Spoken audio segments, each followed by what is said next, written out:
the person to actually do something with regard to your product, your service, your organization, whether that's click a button or make a phone call or walk through a door. Sales is the process that happens once they've done that. So marketing brings them there, sales and the conversion process is what generates the revenue. Right, so marketing and branding, I actually forgot the other important word, branding, is really, I guess we could say in a 5-course meal, it's the appetizer. Mm-hmm. Yeah. The getting ready so that people know. And really, in that analogy, branding is the beverage that's served with the appetizer. It's not really the appetizer itself. It just kind of enhances the flavor or cleans the palate for the next step. Yeah, it's like the recognition. Like we talked about Brian Tracy. That's a brand. The reason why that is brand. You associated yourself with them is because it's a good brand.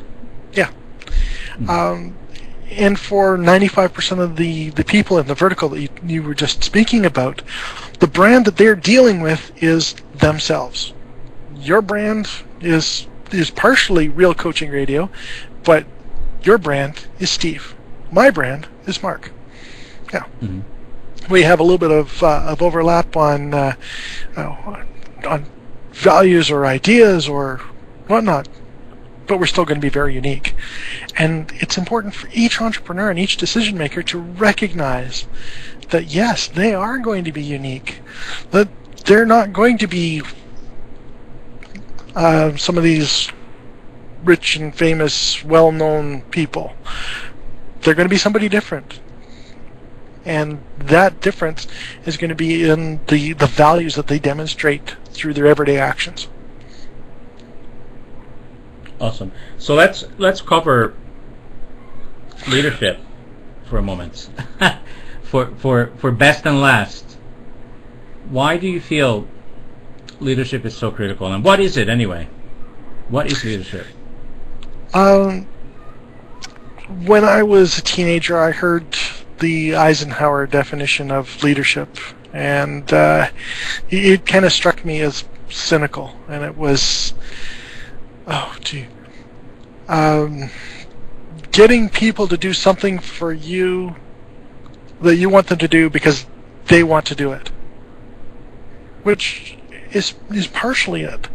Leadership, in my mind, encompasses clarifying a vision and engaging people in a motivation process towards a common vision.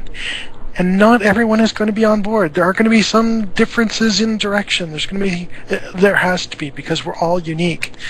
But for those differences, the role of the leader is to find that which fits that person, that fits the whole purpose that's going on, and generally makes things better.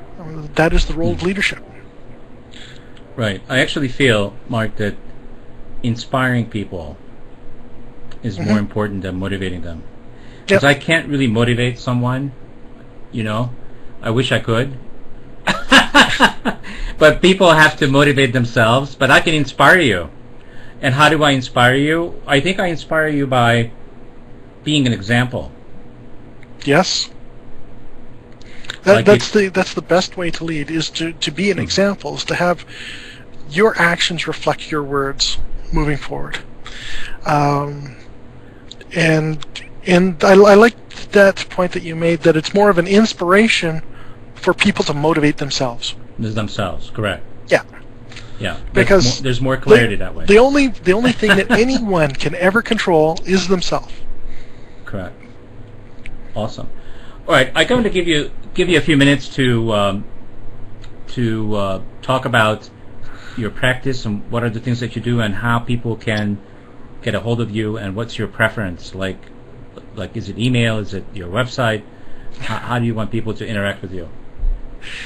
Well, my company is Advanced Personal Innovations, of which I have a Focal Point franchise. And I prefer to work with small and medium-sized organizations that really want to change and really want to make improvements not only in their business, but in their lives. Because my ideal is that there is a whole person there, not a half a person working and a half a person, not working, doing whatever. So I work with business owners, charities, leaders, using the Focal Point content supported by the Accelerate program from the university. I like to grow my business through networking and referrals, and as a consequence, people that refer others, I reward the initial person who made that request. I